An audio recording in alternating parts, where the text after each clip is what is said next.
My name is Arifa Zahir, and in today's class, we will be covering verbs and its types. Verbs and its types, part 2.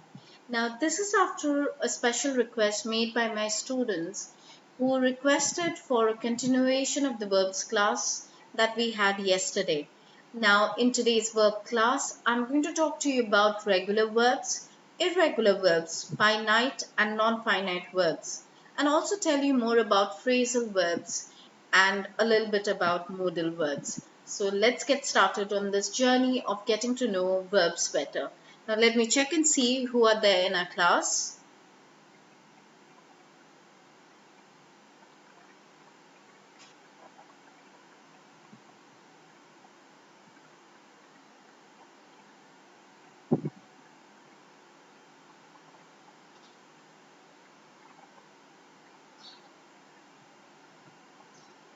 I hope all of you can hear me clearly.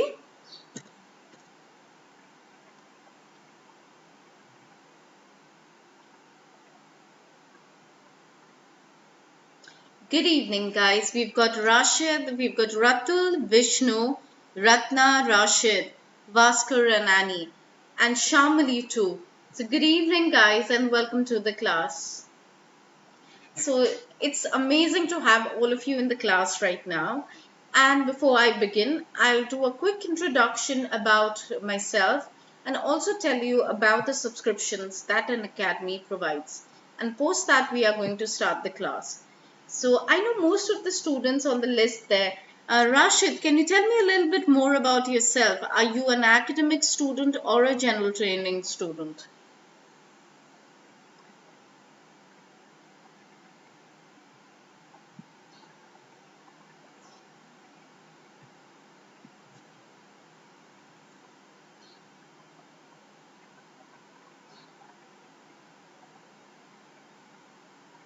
Okay, while we wait for Rashid to respond, so let me tell you a little bit about the different subscriptions that Unacademy is providing and also give you some amazing news about Unacademy providing 20,000 plus free live classes for all its students, whether subscribed or unsubscribed. So 20,000 plus free live classes being provided by Unacademy for all the students who are stuck at home and would like to take this opportunity to do some studying. So this is a golden opportunity for you because not only do you have access to the special class material which was already there, but educators will be teaching you even more and you'll make the most out of it. So before I begin with the class, let me tell you something more about the different types of subscriptions. There are 5 different types of subscriptions that Unacademy provides. Hi Shivani, welcome to the class. These 5 subscriptions majorly talk about 1 month, 3 months, 6 months, 12 months and 24 months subscription. All these subscriptions, if you can see, have discounts given on them apart from the 1 month subscription. But it's important to remember that even after the discount that is provided by Unacademy, you can avail further discount on this. And that can be done by using any of the educators code. In my case, it is my code BE Trainers. I repeat, BE Trainers, and the code name is BE Trainers, B capital E TRAINERS, and you can use this code and get a further 10% off on all these subscriptions. With that, on that note, now we are going to start the class. So a little quick introduction about myself. My name is Arifa Zahir and I'm the founder of British English Trainers. I'm a plus educator on the Unacademy platform. I've done my Masters in English Literature and CELTA from Cambridge University. I have an overall experience as an IELTS administrator and a tutor of more than 10 years. I've worked with the British Council for close to 12 years, and during this duration, I worked initially as an IELTS administrator for East India, wherein I would conduct IELTS exams all over East India. And post that, I got into teaching and training. My students are studying in all parts of the world, like Australia, New Zealand, Germany, Canada, the United Kingdom and the United States of America. And at BET, which is my institute, we provide training for IELTS, TOEFL, PTE, General and Communicative English, and also provide assistance in writing the statement of purpose. On that note, now let's begin the class. So, today I'm going to start off with the verb forms. This is one problem that students face all the time, not being able to determine what are the different types of verb forms. So before I begin, let me clearly tell you, you've got a blank space here, so I'm going to write it here. So we've got verb 1, which is the present simple form. We've got verb 2. Okay, that makes it difficult for me sometimes. So, yeah.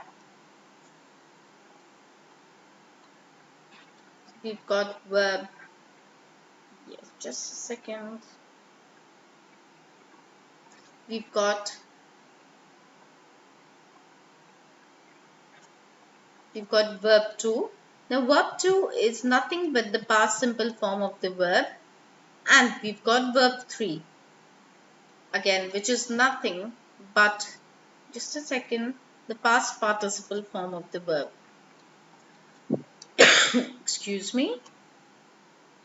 Now, how many of you were aware of this? I'm going to change the color of the pen because it looks like it's not that visible on the screen.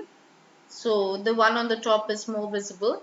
So, how many of you were aware of these 3 forms of the verbs? Yes, Vaska, I've just done that.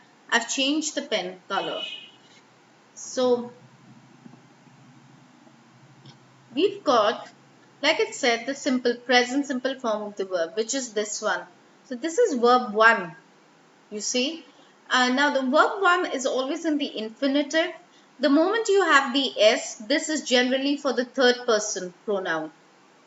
So, can I have one of you telling me what are the different types of third persons? Quickly. So, third person singular.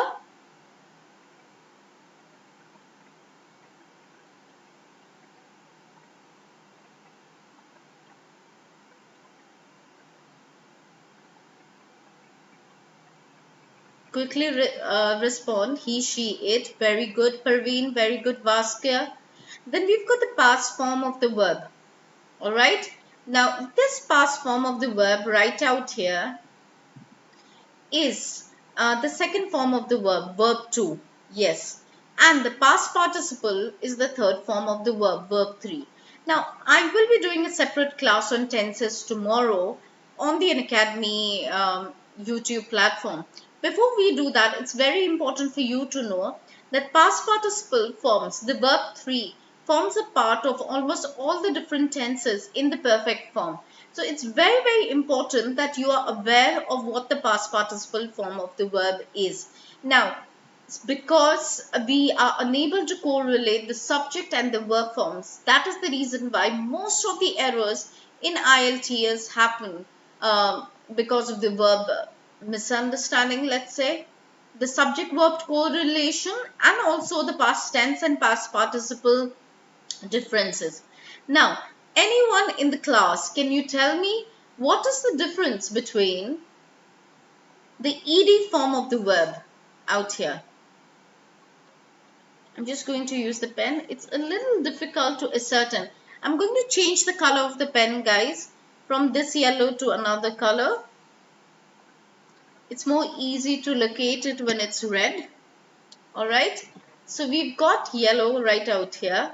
So what's the difference between ed out here and brought out here? Can you tell me? Can anyone tell me what's the difference between these two past tense forms of the verb?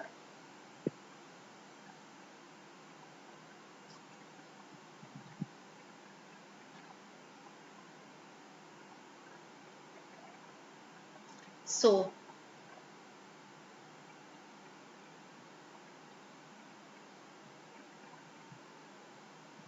now one is a regular form of the verb. No, Vaska, one is regular, the other is irregular. Now, regular forms of the verb are When verbs do not change their forms, you just add an ed and that's good to go. Generally, helped, called, talked. When the spelling actually just does not change and you just add an ed. And the other form of the verb is the irregular form, when the verb form changes. So the spelling also changes. From bring, it becomes brought and then brought. Now the thing to remember out here is, excuse me, that the two different forms out here, which are past tense and past participle, their spellings are different. There is no ed which has been added and the whole spelling has gone in for a change. So in that case, you can very clearly identify that it is an irregular verb form. Firstly, these type of verbs like give, gave, given, and also verbs like say, be, was, were. So you have these various types of verbs where the whole form changes, and also not only the form changes but also the spelling changes. Guys, I hope this is absolutely clear to you. I will be talking more about the regular verbs and the irregular verbs to you in just a minute. The regular past tense in the English language is usually formed by ed ending. Stay, stayed, work, worked. It is the same for all persons, singular and plural. I started, you started, he started, we started, they started. Alright? The spelling rules, we add ed to the word that ends in a, liked, loved. If it ends in a consonant and y, we change the y into I. Carry, y, try, yi, play, y remains as y, ed because it ends in a vowel and y. If the regular verb has only one syllable and ends in a single vowel and a consonant, we double the consonant to keep the same pronunciation. Stop, stopped. Fit, fitted. The same rule applies to expressions with more syllables. If the stress falls on the last syllable, admit, admitted. Prefer, preferred. Prefer, preferred. Enter, entered. In words ending in L, the consonant is always doubled after a single vowel. Travel, traveled. So guys, it's good to take a screenshot of this particular slide. Please take one so that you know exactly what I'm talking about. The regular past participle is the same. It is also formed by ending. It is used in the perfect tenses and passive voice. I've started, you had started, he will have started, it was started.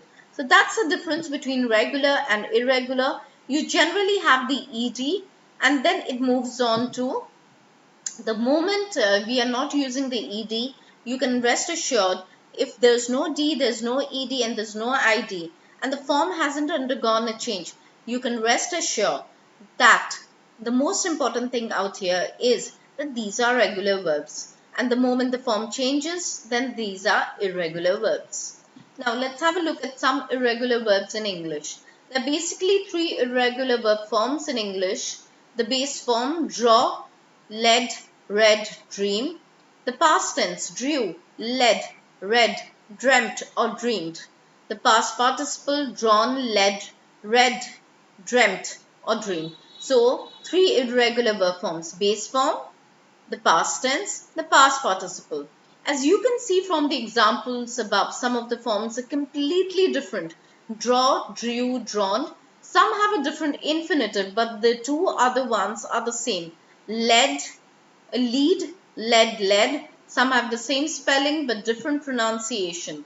Dream, dreamt, dreamed, dreamt, dreamed. And some of the same spelling and pronunciation. Set, cut, put. Now, let's look at some irregular verb forms. I have this major problem with people when they tend to write eat, ate, eaten. So, a lot of students write eats, eaten. And I cannot understand sometimes from where it comes. But I agree it comes from the lack of knowledge, from the lack of not being aware. So please make yourself aware of the difference between regular verbs and irregular verbs. Irregular verbs are those that don't take on regular spelling patterns of past simple and past participle verbs. Unfortunately, there are hundreds of irregular verbs in the English language. But don't worry, while many are used often, the majority are not in common use. You will use them so often you'll learn them quickly. Or if they are, you'll end up using them often and learn them quickly. Some of the most common irregular verbs are say, make, go, take, come, know, and see. Irregular verb examples: eat. What else? What would it be? The past simple of eat.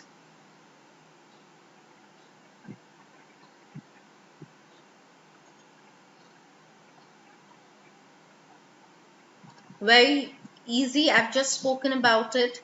Very good. And past participle.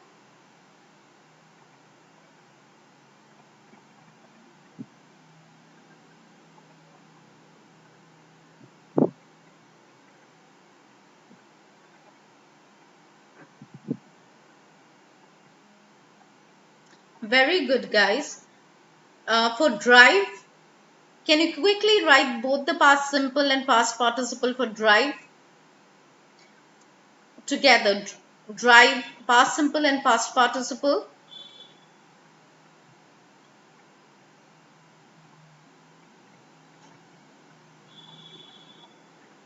Very good. CatCon series. Excellent. Now, the thing to remember out here is the past participle is used in all the tenses, especially the more difficult ones. I'll be back with the tense class tomorrow, and in that class, I will be talking to you more about the past participle. But it's important to understand that the past participle is used in the present perfect, in the past perfect, and it's important that you are absolutely aware of how it is used and what are the different past participles. Today, I will try to explain the past participle and its various forms to you, how else it is used, but it is important that you do it in a more regulated manner. What a name, Abhishek. You've written CatCon series. I'm trying to figure out why you would go with that, name. Any special reason?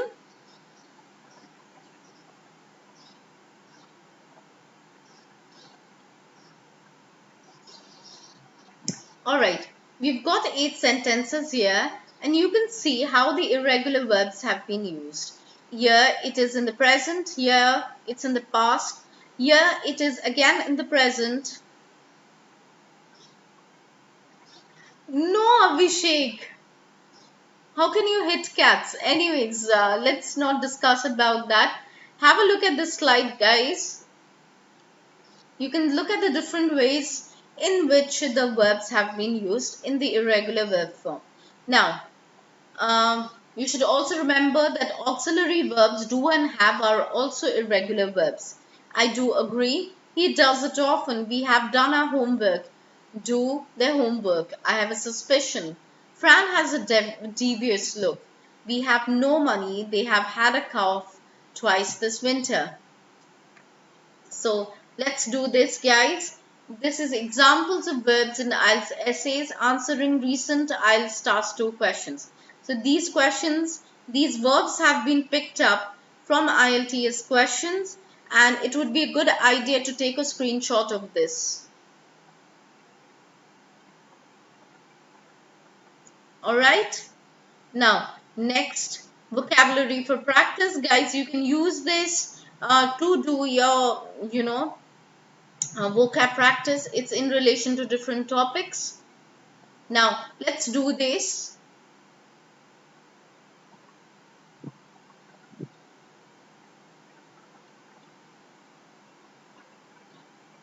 The copy paste of this has a problem. So what you're going to do is you are going to choose the verbs from here. From here to here are your options. Okay? From here to here are your options. And you're going to fill in the blanks with the verbs given out here and its various forms. Keep the same meaning, choose from these verbs. Alright, let's do this.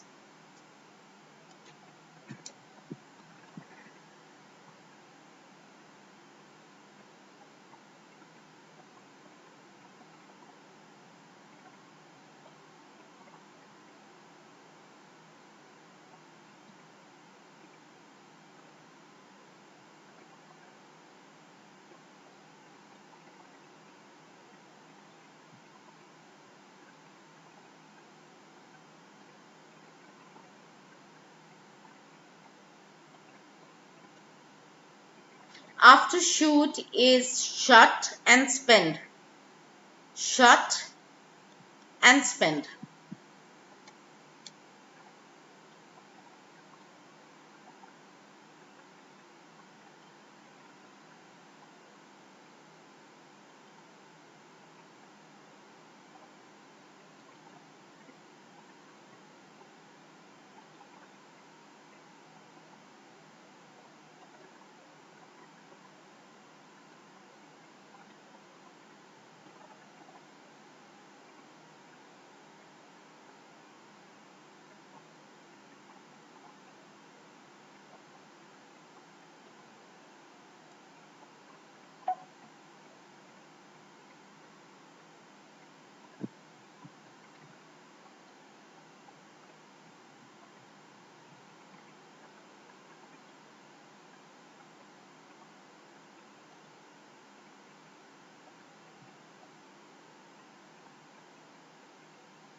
Guys, quickly do this. I'll share the answers.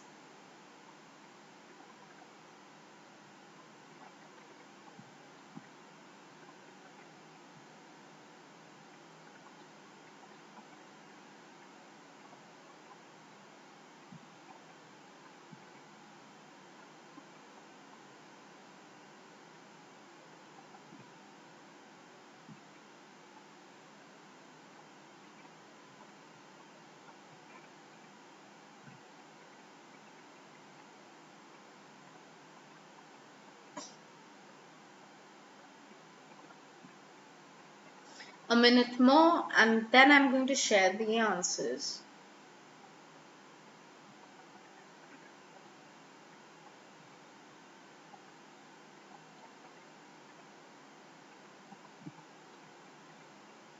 Hi, Javed, looks like it's you. Match review. So it's not match, it looks like mechanic review. Is it, Javed?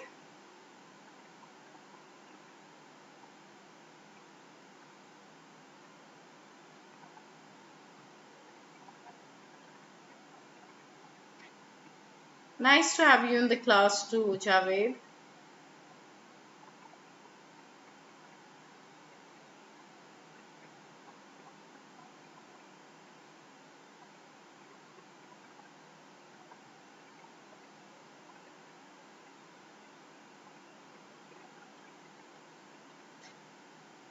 Okay, Javed, once this activity gets over, and please remember to watch this video again, Javed. Today's class is a very informative class on verbs and it'll be of great use to you later,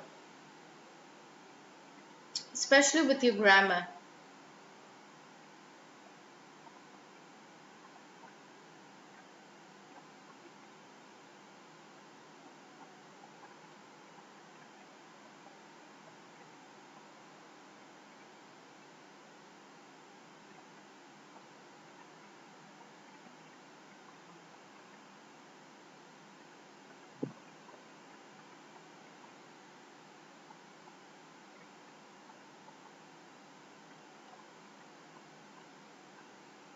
Alright, let's begin, guys. Please check your answers.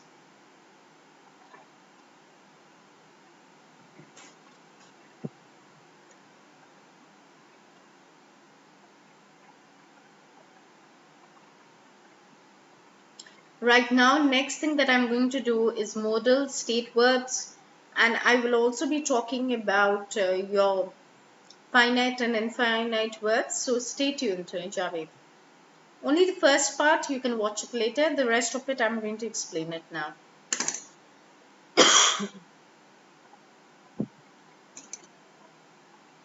Alright guys, can I get a quick feedback on that?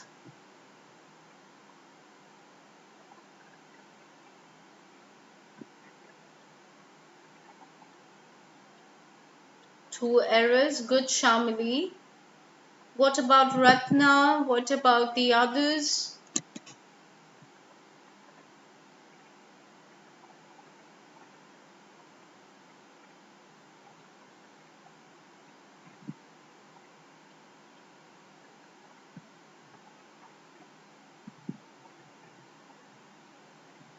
Five errors, Parveen, Vaska 3, Abhishek 2, Shamali, they are okay. Alright, fine. We're now going to move ahead and we are going to talk about finite and infinite verbs. Now, what's the main difference between a finite and a non-finite verbs? Non-finite is that the former can act as the root of an independent clause or a full sentence, while the latter cannot. Runs is a finite verb because it agrees with the subject. The man runs to the store to get a gallon of milk, and because it marks the tense present tense.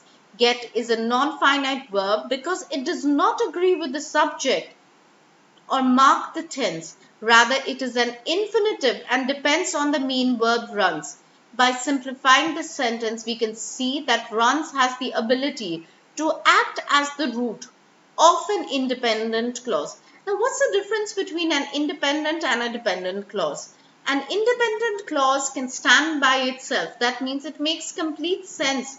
It has the subject, it has the verb, it has the object, and it makes complete sense. Whereas the dependent clause may have all of these yet not make sense, or may have one of these missing, and that's why not make sense. So I've done a separate series on clauses. Please check that video on Unacademy website. It's there as a part of the complex sentences special class. So if you want to know more about clauses, that's the class to go for. Alright. Now, the man runs to the store. The non-finite verb takes three different forms out here: the infinitive, the participle, or the gerund. The infinitive form of a verb, such as to get in the example above, is also known as the base form and is often introduced by a main verb and the verb to, as in the sentence. Ratna, it's just and information that you need to be aware of, especially if you are aiming for a band score 7 and higher. So this is for 7778. This particular information is specially for band score 7 and higher in IELTS writing, because it's important to know which one is a finite and which one is a non-finite and how you can use it in your writing. Like, for example, this particular sentence, he wanted to find a solution. The participle form appears when the perfect or progressive tense is used. As in this sentence, he is looking for a solution. What is happening? He is looking for a solution. Finally, the gerund form appears when the verb is treated as an object or a subject. As in this sentence, looking for solutions is something he enjoys. Now, why am I talking about these things to you? Basically, the idea is you need to know what a non-finite verb is and what a finite verb is. A finite verb is generally when it agrees with the subject. Alright? A finite verb acts as the root of an independent clause. So, when it agrees with the subject, and a non-finite verb is generally not a part of, let's say, an independent clause. Ratna, do you remember the class where I spoke about clauses? Complex sentences.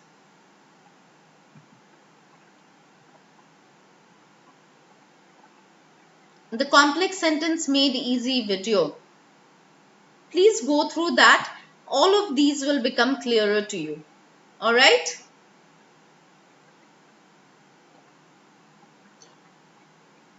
So most finite verbs can take an ed or a d at the end of the word to indicate time in the past. Cough, coughed, celebrate, celebrated. 100 or so finite verbs do not have these endings, but nearly all finite verbs take an s at the end of the word to indicate the present when the subject of the verb is third person singular. Finite verbs um, have exceptions, which are auxiliary verbs like can and must, which do not take an s. Otherwise, they are able to take. Remember that nouns can also end in an s, so it can be very scary. The dog races can refer to a spectator sport or to a fast moving third person singular dog. So the dog races are a complete noun form, or they could mean the verb races.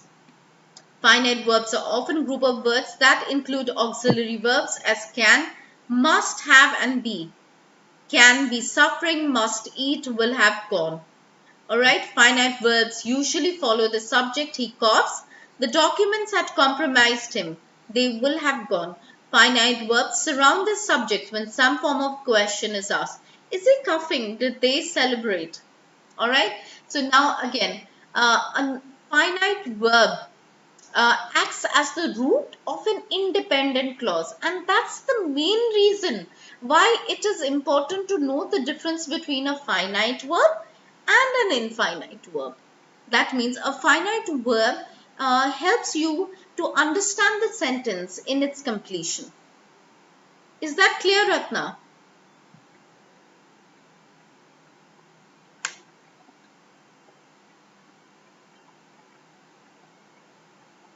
Give me a yes if you've understood.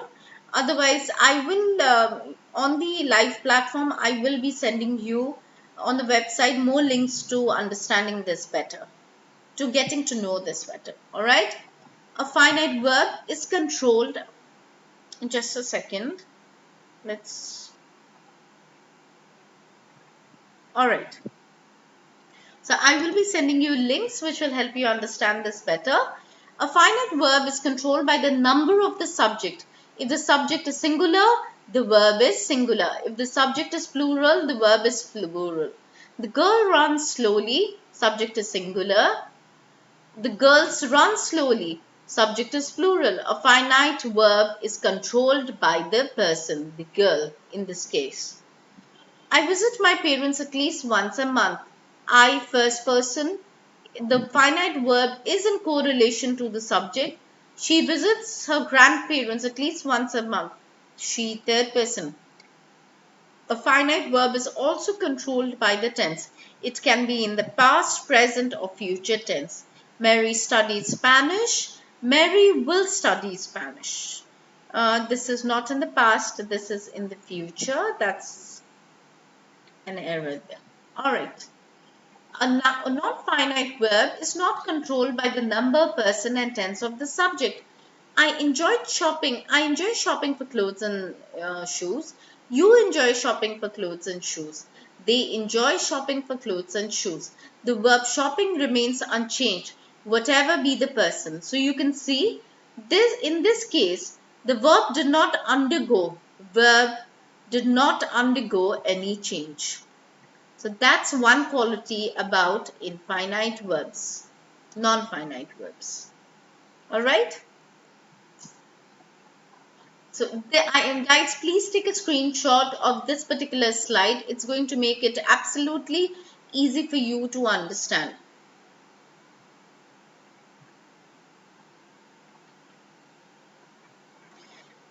Finite verbs act as a verb. Non-finite verbs generally do not act as a verb. So act as the main verb of a clause, act as nouns, adjectives, and adverbs, indicate person, number, and tense, do not indicate person, number, and tense. Used in present tense are infinitive, gerunds, and participles. They do not change their forms. Do not change forms. Bhaskar, this is for band score 7 and higher. So generally, I would say If you are aiming for anything less than 7, you don't need this. Just follow the normal tenses. Alright? This is especially for Ratna, Jasbir, the ones who are there as part of the class today. Anyone else who's aiming for band score 7 and higher?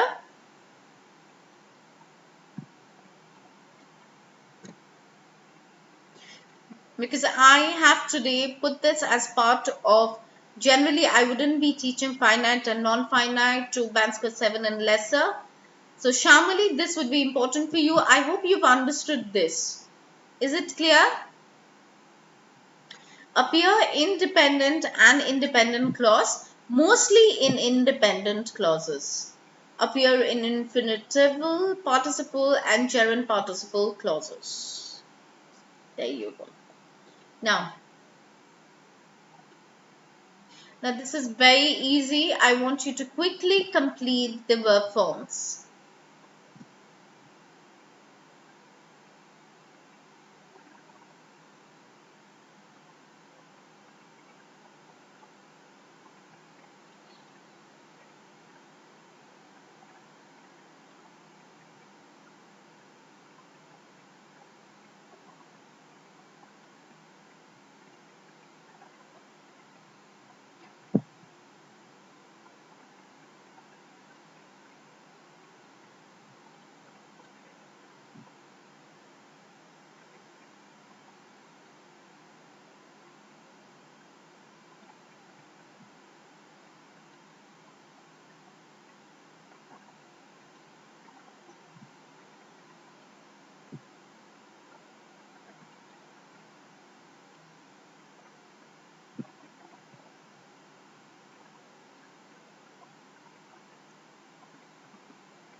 So while I'm checking what my students are commenting, you can comment and I will be checking the platform to see if there is any more information in the live chat, on the live chat.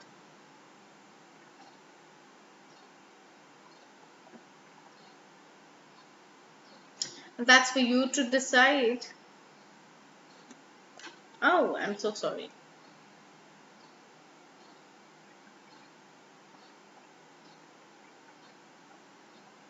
Choose the forms correctly.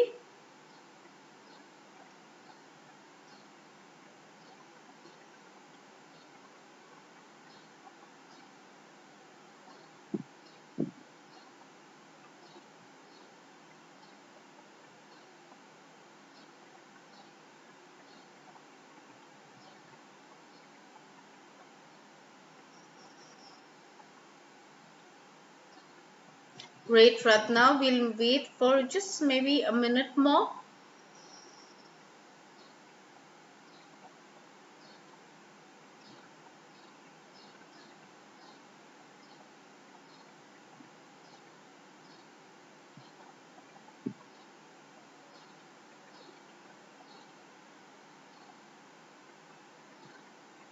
Alright guys, please check your answers.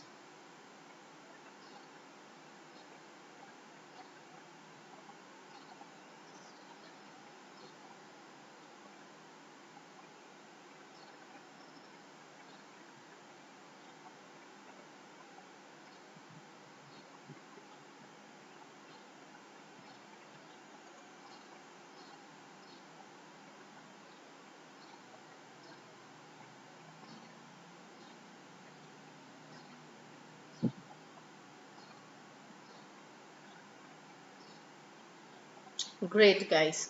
Now let's move ahead and look at this is a quick revision of the helping verb for the ones who missed the class yesterday. Helping verbs are verbs that help the main verb in a sentence by extending its meaning. They can also add detail. Great Vishnu, Shamali, great Ratna, great Abhishek, great Parveen, one error. Okay. They can also add detail to how time is conveyed. As a result, helping verbs are used to create the most complicated verb tenses in English, the progressive and the perfect aspects. On that note, I would like to tell you that from tomorrow onwards, the listening classes are going to start. The listening course is going to start at 3:30 p.m. So be there for the class. Another thing, another reminder, another thing that I would like to bring to your notice is the next YouTube class is going to be on tenses. So I will be doing it in a two-part series so that you can get the maximum out of whatever is going to be taught. Types of helping verbs include auxiliary and modals. Now, auxiliary verbs are also known as helping verbs and are used together with the main verb to show the verb's tense or to form a question. Common examples of auxiliary verbs include have, might, will. These auxiliary verbs give some context to the main verb. For example, letting the reader know when the action took place. It would be somewhere around 2:30, Ratna. 2:30, Vishnu. Okay, these are the auxiliary verbs: will, may, might, generally those. And then we also have, it's very important to understand that in terms of uh, the auxiliary verbs have a very important purpose. Uh, they they tend to add more information to what is already being said. Sometimes they convey the actual emotion of what the sentence is trying to say. So, I may dance with you later. That means there is a chance. We did consider Brian's feelings. Means we considered. So, if we just write, we considered Brian's feelings, also the meaning could be conveyed. But if you write the auxiliary, the information becomes clearer. Unlike the actual modal verbs, which change the whole form, in the case of auxiliary, they sometimes change the form and sometimes they add an extra meaning to what is being said. Not the tense form actually, but the information. All right. Now, with that, I'm going to talk about linking verbs. I'll just come. Can we do this? First, quickly, let's do this auxiliary verb exercise. Did we do this yesterday?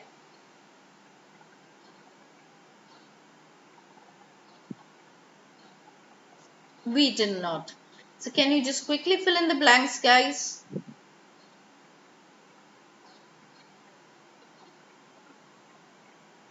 And that's the reason why whatever was not done yesterday, I have uh, I have picked it up for you to, you know, whatever was not done yesterday. I'm sorry for the interruption that just happened.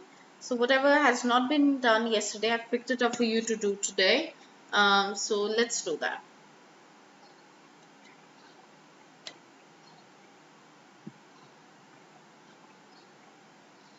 All right, Abhishek.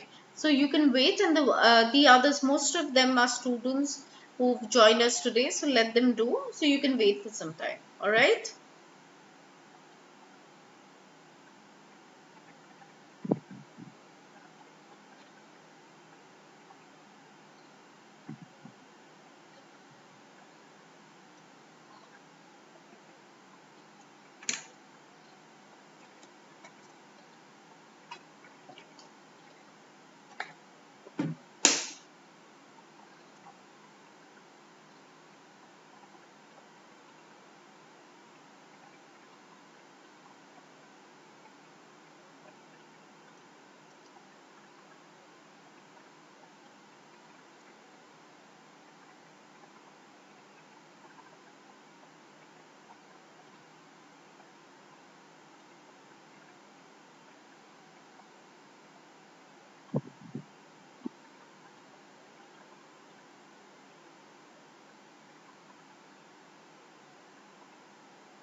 Done, guys.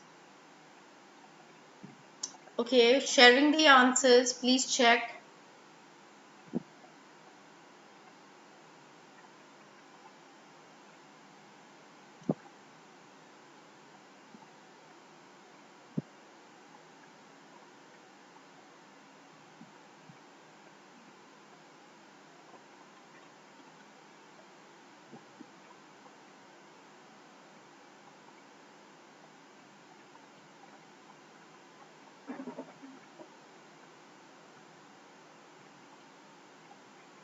Great, Shamali. We'll wait for the others to respond and then we'll move ahead and we'll talk about another aspect. I have something else too to talk to you about, so I'll complete that in terms of verbs. Great, Ratna. Ratna, you're seriously improving. Very good. Vishnu, amazing. Now, okay, Parveen, no problem. Now, yesterday, the thing that I wanted to really talk to you about, but I wanted to also concentrate yesterday on the B verbs because that's very, very important. So, the thing that I just slightly touched upon yesterday was state verbs. I didn't get the opportunity to explain that to you in detail. So, today I will be talking about state verbs and its various categories and help you understand that better. Like I said yesterday, the topic I'm loving it, the sentence is absolutely wrong because loving is a state. Love is a state verb and it cannot be used in the ing form. Okay, Ratul made 3, Parveen 2. And yeah, those are the errors. So let's have a look and see what are the other state verbs which cannot be used in the ing form. Now, it's also important to understand that there are few state verbs which can be used both in the ing and that means the present continuous and the infinitive form. So let's have a look at firstly all the categories of state verbs and then we'll choose and tell you which ones can be used as also in the present continuous or the present progressive. So these are the state verbs, guys. These cannot be used in the ing form in the verb, but of course some of these can be used in the adjective form. So we've got verbs like say have. Now it's important to understand have is something that can be used in both. So I'll put a tick mark for the ones which can be used both as state verbs and as action verbs. Own cannot be used, possess no, lack no. So all these verbs can be only used in the present simple form of the verb, either with an S or without an S. So all these you cannot use them as action verbs apart from have. Similarly here, apart from think, also imagine. I've checked this one further. We'll put a star mark on this. Similarly out here you cannot use it in the ing form. So you cannot say I'm hating you, I am liking you. It would be absolutely wrong. Look is used in the ing form also. And also here and smell and feel and to an extent touch. He is touching me.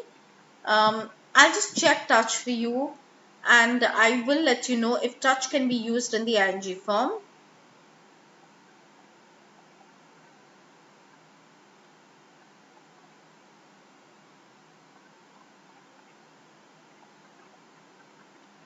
So very clearly we will again put touch as a star and we'll check to see whether touch can be used in the ing form and the rest of it out here definitely cannot.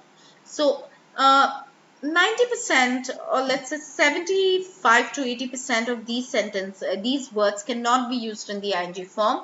There are certain categories like have the forms of be, no Shamali, which cannot be used in the ing forms. In fact, there is a state verb list by Perfect English Grammar. I'll just tell it to you. The ones which can be used in the ing form. Yes, be. So be, think, have, see, taste can be used in the ing form and the rest of it cannot be used in the ing form. So under the category of say, I'll just tell this to you. So we've got the dynamic and we've got the state verb form. So it's very important to understand that in the ing form, whenever we use it in the ing form, it's important to understand that some of these verbs can never be used, and that's the reason why they are called state verbs.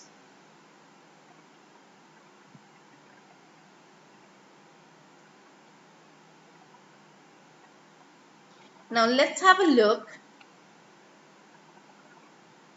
I'm going to ask you to make a few sentences, and you will have to tell me whether you can use these verbs in the ing form or not. So the verbs are prefer, satisfy, deny, recognize, concerns, value, impress, surprise, agree. So firstly, you need to tell me. So I'm watching your. I will be looking at your responses. Firstly, can you tell me if any one of these can be used in the ing form?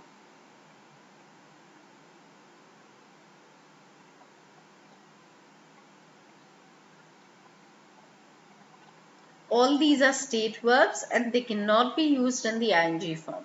Alright, can we have quickly you making a sentence with this in the present simple form? Just one of these verbs.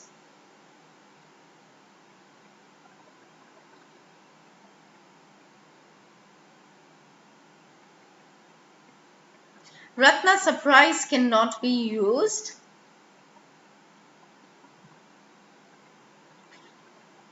Shamali, satisfied too cannot be used.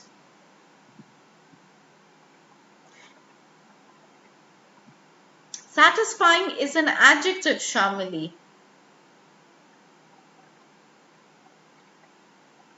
Deny also cannot be used in the ing form.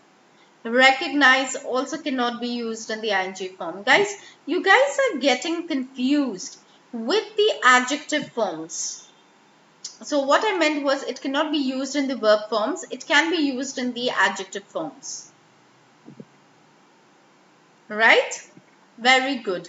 When I say not in the ing, I meant it can be used in the adjective form, but not in the state verb form. So please, I might have, said that by mistake 2 sentences earlier. So be very careful about these verbs. All right? Okay. Very good, Parveen. I'm satisfied with this class. I'm glad that you are satisfied. All right. So I have this before you. Can you quickly do these sentences and write the correct state verb? Very easy. You should be able to immediately do this.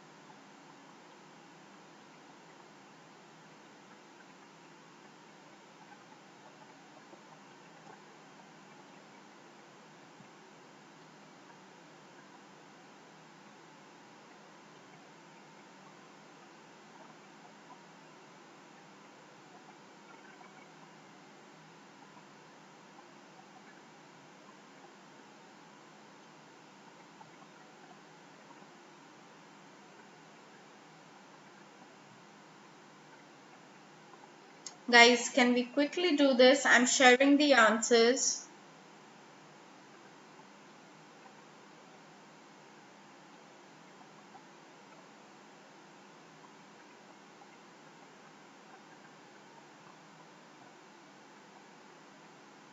Amazing. Can you please check your answers?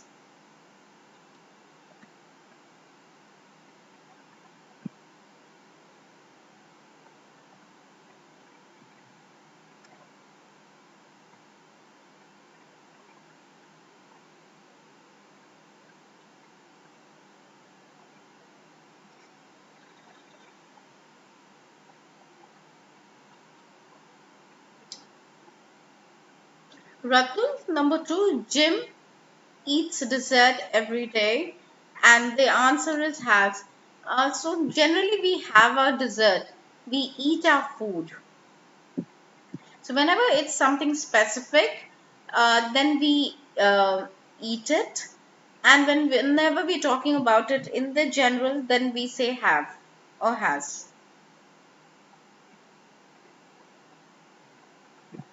It's just, it's more in terms of the, just a second.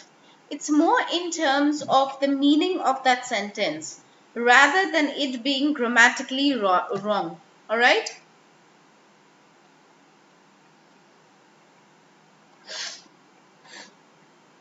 I'm sorry, excuse me. Okay? Guys, I hope you've understood that. So that's not like a, generally we eat, so we eat our food. And whenever it's specific, then we say he has his, Jim has dessert every day. Jim has pasta every day. So it's more like a rational error rather than a grammatical error.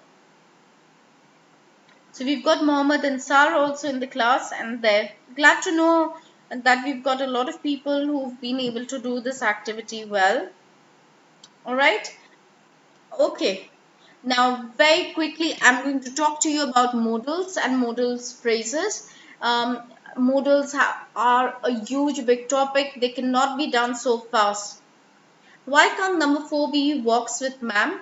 Number 4, she dash her mother. She walks with her mother. It can be right, Ratna. These are just logical answers. So it's fine. You can say she walks with her mother. And you can say she resembles her mother. Alright? Now quickly, these are the different modals. All the modals have their own purpose. Some of them have a purpose to show obligation. Some of them have a purpose to show possibility. Some to show, it's ability. Some to show possibility. Some to show obligation. Some to show, stressing on a particular, say, want. So depending on the different types, these are the different types of modals out here.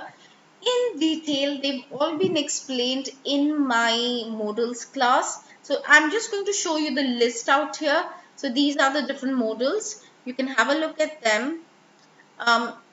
Modal phrases or semi-modals are used to express the same things as modals, but are a combination of auxiliary verbs and the preposition to. Like for example, could, be able to, ought to. So ought to would be a modal phrase, whereas shall is just a normal modal. All right. So there. So quickly, this is the last activity for the day today, guys. What I want you to do is, I want you to fill in the blanks with the correct form of the modal. And that's it. This is going to be the last activity for the day. Not much input on the modal because I will be doing a modals class later on also on the YouTube platform. And I've already done a class on the Unacademy special platform. Please watch that for more information. So the last activity, quickly do it and then we'll close for the day. And from tomorrow onwards, the listening classes start. The listening crash course, 3:30 p.m. Arifa Zahir.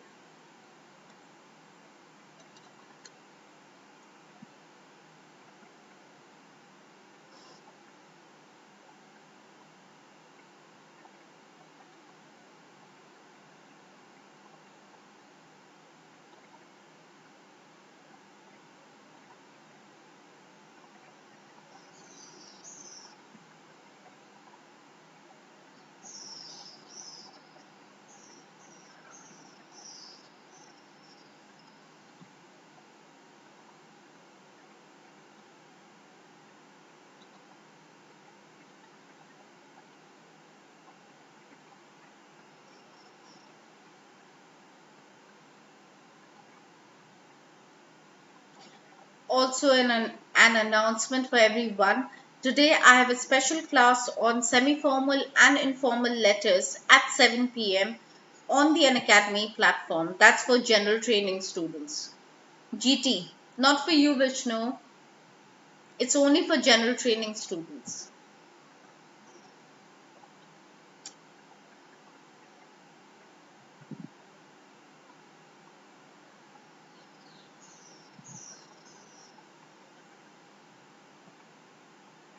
Okay, guys, I shall be sharing the answers. The answers are on the next slide. And with that, we come to the end of the class today. It was really lovely having all of you as part of my class. We have a class at 7 p.m. today on the Unacademy platform, special class, semi-formal and informal letters on the Unacademy platform, and that's one thing. The other thing is I will be doing 2 YouTube classes tomorrow with the live class on listening. So tomorrow's first class will be at 2 p.m. on the Unacademy YouTube platform. 2 p.m. we will be doing a class on tenses. 3:30 p.m. listening crash course. So this is on YouTube. This is on Unacademy Live. And again at 6:30, in fact 6 p.m. another YouTube class on Unacademy YouTube. Alright? No, Ratna, the next class that we are going to have today is on the Unacademy special platform. Alright, with that we come to the end of the class. Shamali, the difference between shall and should is, firstly, should is also the past form of shall. Another thing is, shall is a polite form of request and should is a suggestion.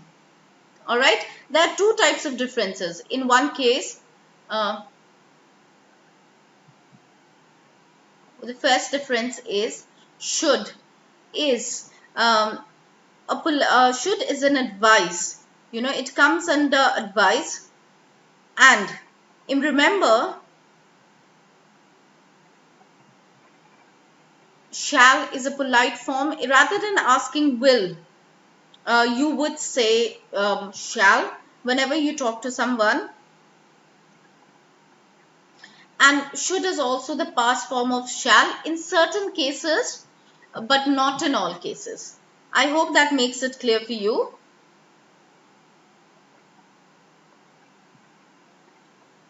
Yes, Shamali?